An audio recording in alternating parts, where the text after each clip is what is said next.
La fête des prémices comprend beaucoup d'aspects de la vérité et nous conduit beaucoup plus loin que ce que nous avons à l'esprit de mentionner actuellement.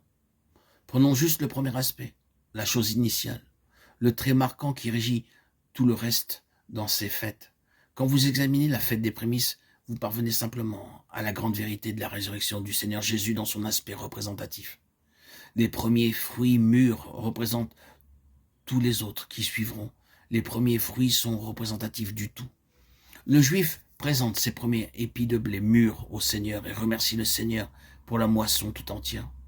Ce sont les prémices de la moisson, et nous savons d'après l'Épître aux Corinthiens ce que l'apôtre indique à ce sujet, que le Seigneur Jésus est les prémices de sorte qu'il est dans sa propre personne de façon représentative l'Église dans la résurrection. Nous sommes ressuscités ensemble avec lui, dit l'Épître aux Éphésiens. Nous avons été ensevelis avec lui. Le vieil homme est rejeté. Maintenant nous sommes ressuscités avec lui.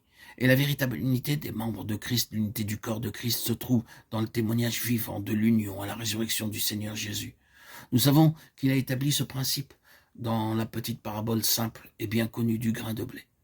En vérité, je vous le dis, si le grain de blé qui est tombé en terre ne meurt, il reste seul. Mais s'il meurt, il porte beaucoup de fruits. Jean 12, 24. Voyez qu'il y a une multiplication au centuple. La mort d'un grain donne vie à 100 grains. C'est la résurrection corporative en Christ, par sa mort. Or, que nous puissions entrer dans le puissant courant de cette vie en tant que corps de Christ.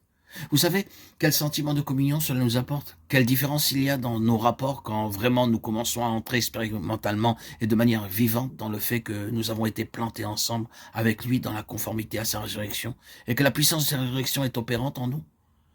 Si nous connaissons la puissance de la vie de la résurrection œuvrant en nous, quelle communion nous avons!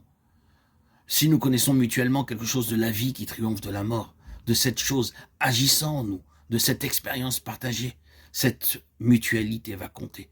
Et cela constitue déjà un témoignage dans les lieux célestes qui agit contre les forces de la mort et des ténèbres. Le témoignage au fait que la puissance du diable est brisée et que Christ a vaincu la mort et l'a englouti dans la victoire est quelque chose qui est forgé dans le corps de Christ. À moins que nous ne connaissions cela expérimentalement dans le domaine spirituel. Nous ne le connaîtrons pas dans le domaine physique. Le physique suit toujours le spirituel dans l'ordre divin. Nous ne connaîtrons jamais la résurrection du corps pour la vie éternelle, à moins que nous ne connaissions déjà la résurrection dans l'esprit. C'est une force agissante qui constitue la base même de l'existence de l'activité et de la fonction de l'Église.